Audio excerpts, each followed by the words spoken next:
Hey folks, Malforian here and welcome back to the channel. Today we're going to be covering Dev Diary 121 and Active Life. We're going to do this a little bit different to the recent videos because similar to last week, this is an absolutely huge Dev Diary. And last week's video was almost an hour long and this one I think will be over an hour long if I try and cover the whole Dev Diary in one video. So what I'm going to do is I'm going to cover the kind of systematic changes in this video, which is like the bulk of how activities are going to work in the future. And then the next one will be about hunts, and the one after will be about pilgrimages. They're the two examples they give, but again, they're like pretty sizable breakdowns. So let me know what you think if you enjoy it this way. I just thought it would break it up into like 3 smaller videos. We'll see how it works, but anyway, we're just going to get straight into it. So as they say here, this is Matthew, one of the programmers. He's helped design the system, and they're going to be talking about how activities now work in the game. You can see already from this screenshot, there's a lot of difference and things like that. So yeah, we're just going to go into the activities menu. It's got a new actual UI. So at the moment, you go into the decisions menu. Kind of all the activities are kind of just mixed in with like more important decisions or just like all those kind of like smaller decisions you can make as well.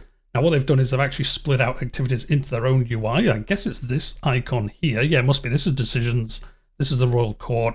So this must be activities.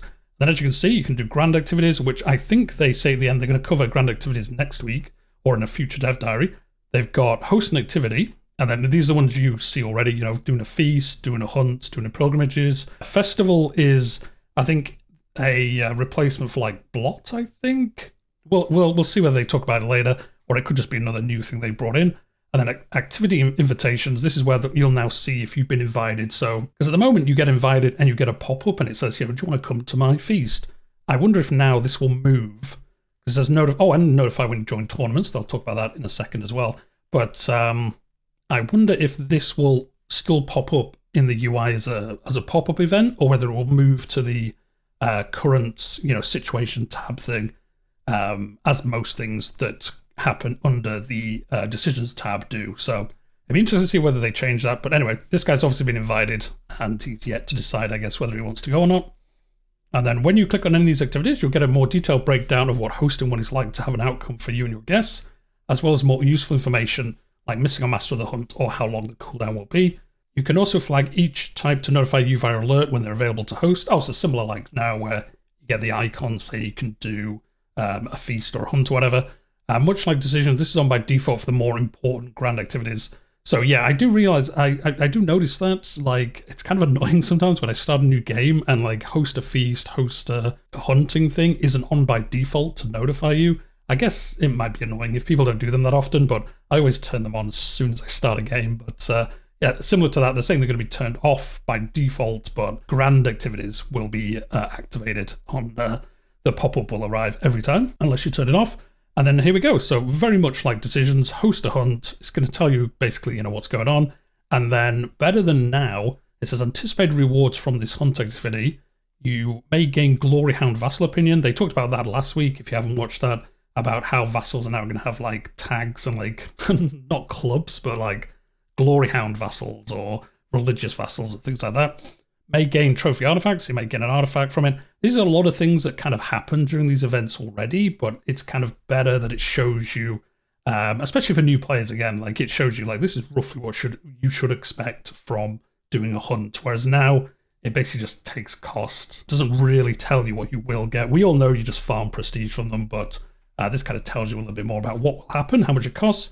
You don't employ a master hunt, just letting you know if you have a master hunt, these are generally better. So just giving you that little notification saying, hey, why don't you do that? And then there is one thing here, participating acclaimed knights may gain glory. What are they? Well, we don't know. They're going to tell us in a future Dev Diary. We'll go into more detail about acclaimed knights.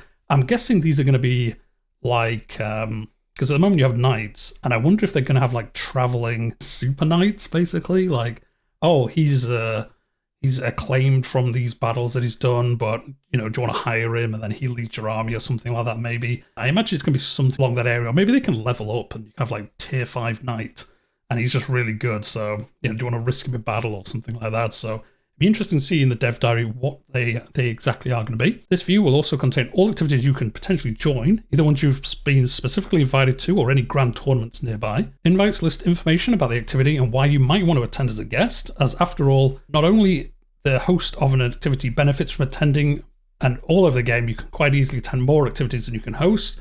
If you accept an invitation, you are taken to the travel planner where you can pick your route and travel options. Yeah, so you get invited somewhere, you've still got to do the like, oh no, I want to go this way and things like that. So even if you're attending somebody else's, there's still kind of interactions with the system as you go. And as you can see here, he's been invited to Pomerania. These are the phases that it's in. You can join him here. You can get a character opinion modifiers. You may lose stress.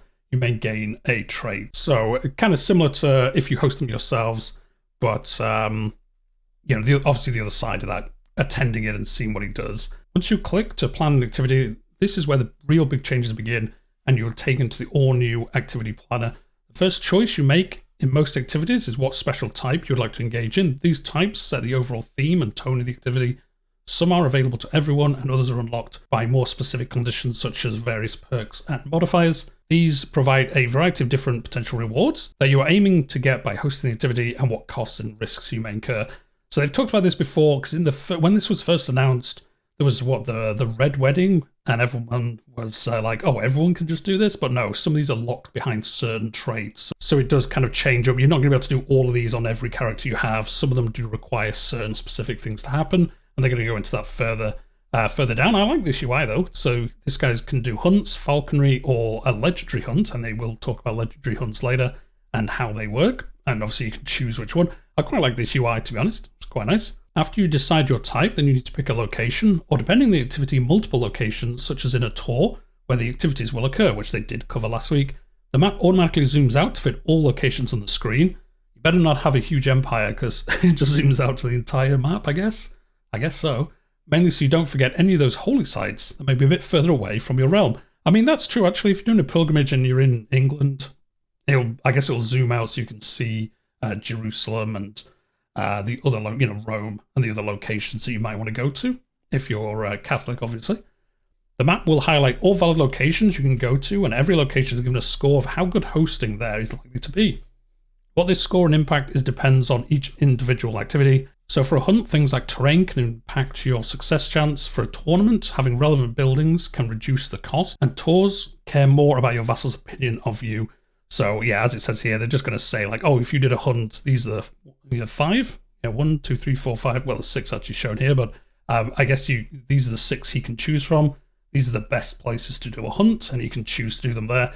You can actually still pick, and as it says here, you can pick any location you want though if you want to. So you can, if you want to do it somewhere really bad, you can do. If you want to do it somewhere really good, again, you're probably going to choose the good one, but you can choose anywhere. It's not locking you into a certain amount. And as they talked with last week with buildings, you kind of want to specialize 1 or 2 areas, I guess, for hunt. So build up a county, I guess, in woodland or mountains, maybe hills, and then build the buildings that are going to boost your hunt's kind of outcome. And then that's where you basically go on hunt every time. So kind of like real life, that's what they did. Kings had certain King's Woods, and that's where they went hunting and things like that. So kind of building in those systems. So you kind of want to specialize rather than just spamming the same building everywhere. So yeah, it'd be interesting to see how they work out. I like this UI though. I like how it kind of gives you the top 5. But like I say, you can just do whatever you want if you want to. And now's a good time for me to go a little more in depth into the mechanics of a new activity. Each activity is broken up into multiple distinct phases. A phase is a combination of 2 things, a location and some action you would do whilst you are there. Every activity handles their phases differently. Some, like hunts, are at a single location with a single predefined action. You go somewhere and you try and find an animal to brutally slaughter, or you can let that poor bunny run back to Bambi.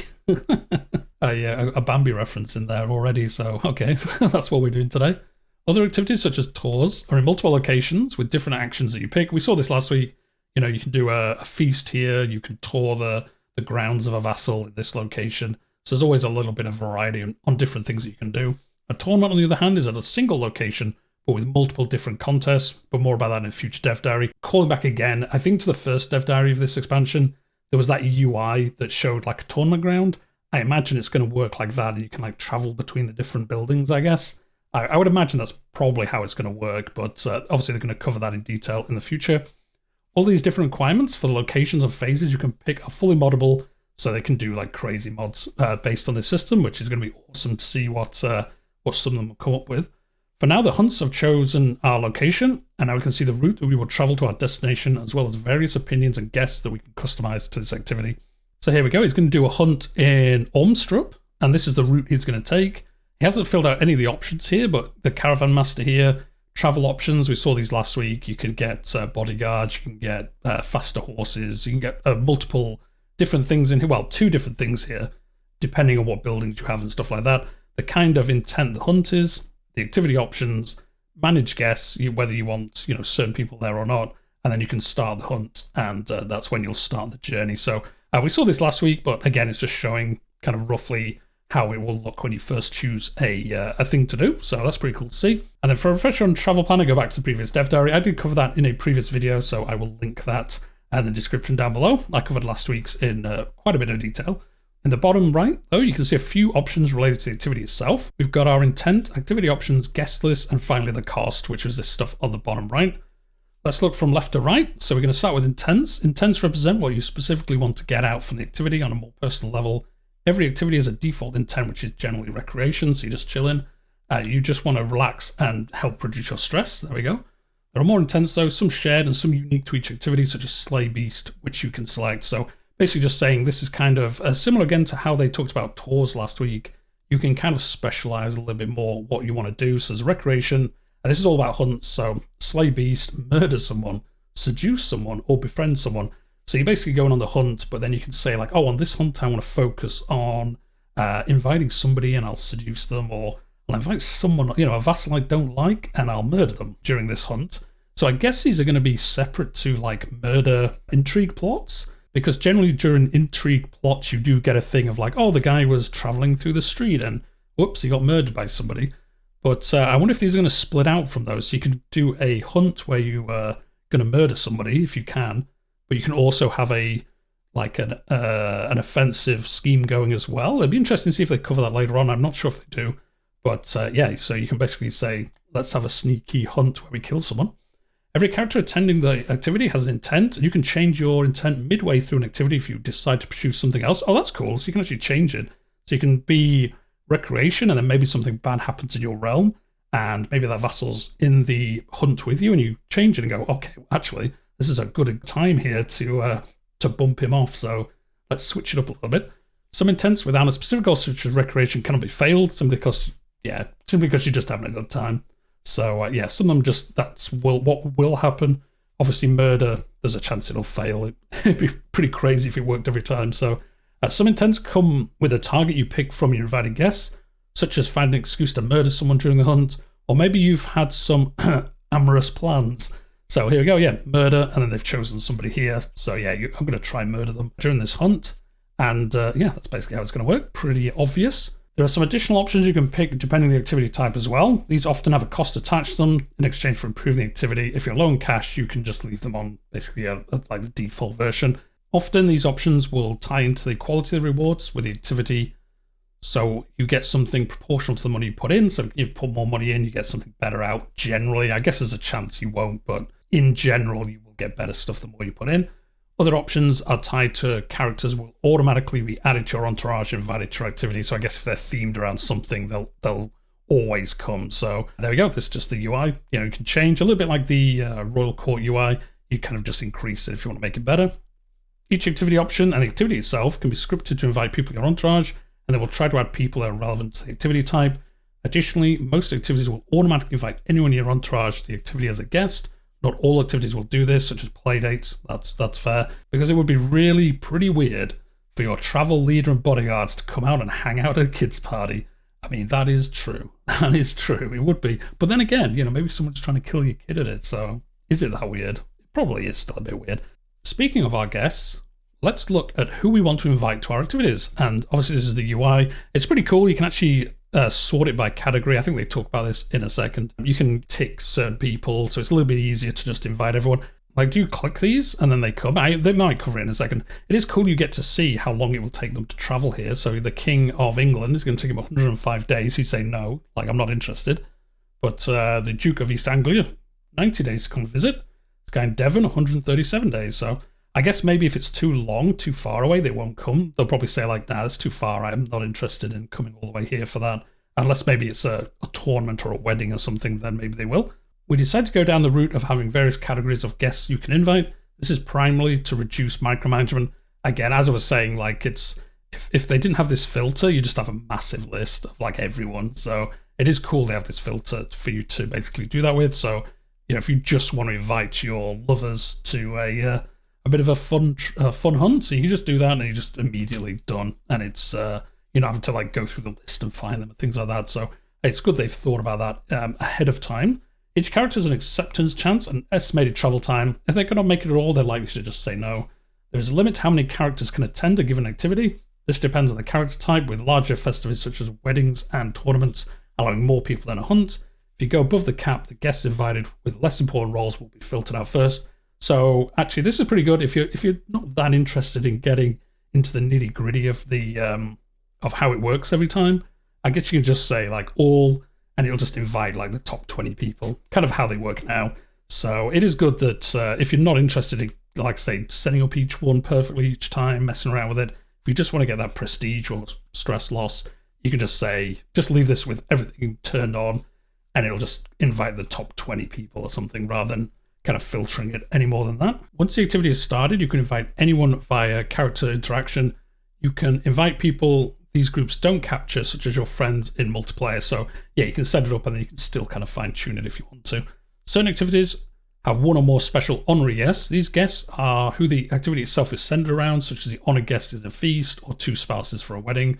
Depending on the activity type, these special guests will be selected by you from the attended guests or automatically filled in, such as weddings. So yeah, obviously the bride and groom are the focus. You can't just pick some random people and say they're the focus of this event. The people getting married, don't worry about them as much. These honorary guests are much more likely to agree to attend the activity, makes sense. And for some of them, it might even be required to attend, and you cannot plan the activity if they don't. Again, I guess like weddings, like if they're not there, there's no wedding. So wouldn't make much sense once the activity begins, it will wait for the host and all the honorary guests to arrive before progressing with the festivities. Less important guests who have set out but not yet made it are removed from the activity, because it would be rude to wait 3 months just because you can't turn up on time. So that's interesting. So yeah, you don't wait for everyone. I guess if people are slow, like maybe if they get held up on the way and things like that, then you can actually basically do like all the travel. But if you're delayed, the event could just be finished when you get there and you're like, okay, I guess I've just traveled back home then and missed out on all the festivities. So yeah, it's kind of cool that they've done that actually. For some reason, I just presumed it would just wait for everyone to arrive and then do the event.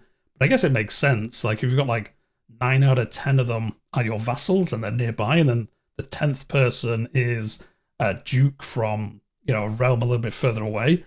Like I guess it wouldn't make sense for them to wait for the other guy to arrive. So I like that. It's good. It's a good system actually. Now that our planning is complete, we now move on to our destination. Since we hosted the hunt from outside our capital, we need to naturally travel to it. So there you go. Most activity types have a unique map entity shown on the province where you will host. Here is hunting, so you get a little hunting ground here in a province without a holding, but we can see the hunting tent still. So kind of having a bit of a laugh about the fact that like, yeah, there's a hunting thing here, but there isn't actually one there. So, and there we go, guy on a horse. So yeah, we've got 3D modeled horses. I'm not saying glitter hoofs come into the game, but at least it'll be nice and sparkly when he does. And obviously this is us, I guess, traveling there. Yeah, you are traveling to the hunt, your intent, guest list, and activity log.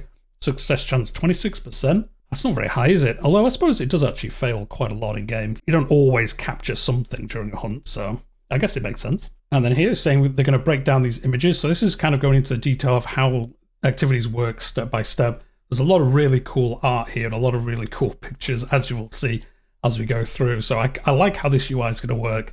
So right now we traveling towards the hunt, and my trusty steed is finally modeled in the game. I wonder if you can decide, like choose what color your steed is and stuff like that. That would be cool. And I wonder if they're different. Like if you're in Africa, do you get like camels and elephants? And I wonder if it's always a horse. It'd be amazing if it's different. You could do something really crazy. I've got a zebra as my mount, so I hope they do that. It would be amazing actually. At the bottom, we've got quite a few more elements. From left to right, we'll see. You've got travel. Obviously, just saying you're traveling here. Waiting, you're at the destination and passively waiting for a phase to become active. Depending on your activity, you can get some different interactions here. Many of your events revolve around your guests and your intent. Some activities skip this phase once everyone has arrived. This is mainly for thematic reasons. It makes little sense to wait another month to start hunting when everyone's already there. So yeah, they will skip it if everyone arrives. And then active. You're active at the destination and the phase is in full swing. This can be a contest in a tournament, hunting your prey, or engaging in a tour stop. This is where you get events very specific to this activity and your current phase. So basically, yeah, the first one is traveling. This one is like events that are happening before the main show begins, like different like mini events. And then once you hit the end, that's like the thing. Like this is the hunt that's going to happen. So there's kind of like the 3 phases: travel, like mini games, I guess. Not like mini games, but like little events that will happen whilst everyone's kind of waiting for the hunt to start. And then when you reach the end, that's the hunt actually happening itself. Below that, we have information on your current intent, which you're free to change at any time. As we saw here, your intent here is recreation for this guy. For hunts, we have a success chance widget that will likely show how you are succeeded the hunt at all. Every activity has their own custom UI specific elements to the activity type to help convey information. I think it also will mix up kind of how they look, so they don't look always the same. For example, tours, instead of a bar showing you how you've managed to meet your goal during the tour time, if you've been particularly majestic or really managed to intimidate people. So again, just kind of changing basically what this bar shows here. For modders, they're just saying you can change it to show whatever you want basically in that panel. Above the success chance, we have the activity timeline. This shows you which phase you're currently in and what you are progressing to, what we were just talking about before, kind of what this bar means.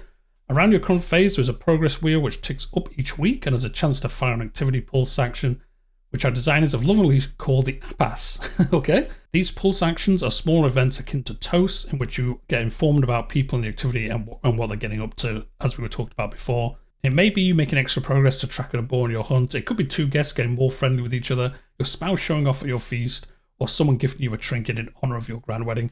So basically just like those pop-ups you get during hunts and things like that at the moment, or especially feasts where it's like, oh, some guy was drunk and fell over and spilt his stew over me, and things like that. So they're basically what these are going to be, like the little events you get during the main event. So pretty cool. I like this UI though, and showing the different people there. Like we've got the hunter Halvor here, 2 more hunters and the host. This is us hosting it, and these are the people kind of along for the fun ride and kind of seeing what's going on. And all of these, along with the other events that take place related to activity, generate log entries, which open using the button on the bottom right activity log here. These log entries let you look through the activity that's been going on. This is especially useful in log entries, can refer to characters and what they are doing too. So basically a little log of everything that's happened during this. So yeah, spent a night with Anna. You had some fun times here. This Duke here is a skilled master of the hunt, so he's increasing the chances of it happening. I guess maybe he joined then, or it's just letting you know like your hunt master is here. And then hunt method, the king, your us, basically decided to chase and corner the wolf. So basically just a little log of all the events during the activity itself. So I guess you can just look through it and kind of see what's happened during it. Pretty cool. I wonder if you can look historically at old ones. That would be awesome, but I guess they'd clog up pretty bad if you could do that. So yeah, it's kind of nice just giving you a little rundown of what's happening. Speaking of the activity events, here's how they will appear. They operate much like our regular events, but take place inside the window itself. So all the information you need is at hand. So yeah, basically like a lot of the events we have now, but they're in this window now. And I guess you'll see this bar move during events and things like that. Once the last phase in an activity is complete, we enter the conclusion, we type the narrative threads and give a summary of the most important effects that happened during that activity. So here we go. I guess these are the top 3 people that were involved. The effects of the hunt, we gained hunter, we gained a lot of prestige, we lost some stress. Every glory hound vassal, which we have 2 of, gained 20 opinion. Every guest gained 560 prestige. That's pretty good just for attending it. And then I guess these are showing something that we got a pelt, so we got an artifact, and we gained a trait. Is this the Reveler trait? It looks a little bit different. Maybe it's something else, but oh no, hunter. Yeah, it says here. Yeah, gained the trait hunter. So yeah, we gained an artifact and we gained a trait as well. So just a nice little summary. You're going to see everything that's kind of come out from doing it, which is pretty nice. A lot of the activity system is open to mods, which is awesome. I can imagine some of them like Game of Thrones, After the End, Fallen Eagle are going to do crazy things with this. Like I can imagine some insane ones. Imagine doing like the Hannibal crossing the Alps with the elephants, like doing a big like tour round and going over the Alps and stuff. The possibilities are endless. It's crazy. And they are going to say in a future dev diary, they're actually going to cover how to do modding. So we won't go as in-depth in that one. I don't generally cover modding stuff on here, mainly because I don't really understand how it works properly, and I don't want to make a fool of myself. Well, no more than usual. So it'd be cool to see anyway. That is a brief overview of how it's going to work. And as I said at the beginning of the video, we're going to cover hunts in a separate video, which will be out later today or tomorrow. And then they're going to go into pilgrimages as well. And we'll cover that in another short video the day after that. So I just wanted to split them up. Let me know what you think about it. I just thought it made it a little bit more manageable to kind of follow along, because a lot of these dev diaries at the moment are pretty chunky, and there's a lot to take in. So I thought this was kind of a better way to do it, and we can just go into each bit. I didn't want to kind of just skim over things and miss important information. I do like going over the dev diary in detail and just talking about it, and we can talk about it in the comments down below as we always do. What do you like? What do you not like? I really like this. It's actually a really good way. I do like how you can kind of just run it how you run it now. It will like default just add 20 people or whatever if you're not interested in fine tuning it. So I do like that you don't have to go into full detail every time. You can kind of just skip through it quite quickly if you're just getting prestige and more interested in doing other areas of the game. So yeah, anyway, we're gonna leave it there for today. Hope you enjoyed it. Let me know what you think. Like I say, the other video will be out probably tomorrow, and we'll be covering how hunts work in detail in that one. So, well, even more detail than this, I guess. This is quite a lot of hunt stuff, so we'll see what that one is going to be about. So yeah, hit like if you've enjoyed it. Subscribe if you're new here. I cover historical titles, and obviously the Crusader Kings is the focus usually, and enjoying the build up to the expansion, and then we'll have some cool campaigns coming when that comes out. But we'll leave it there for today, and I'll see you in the next one.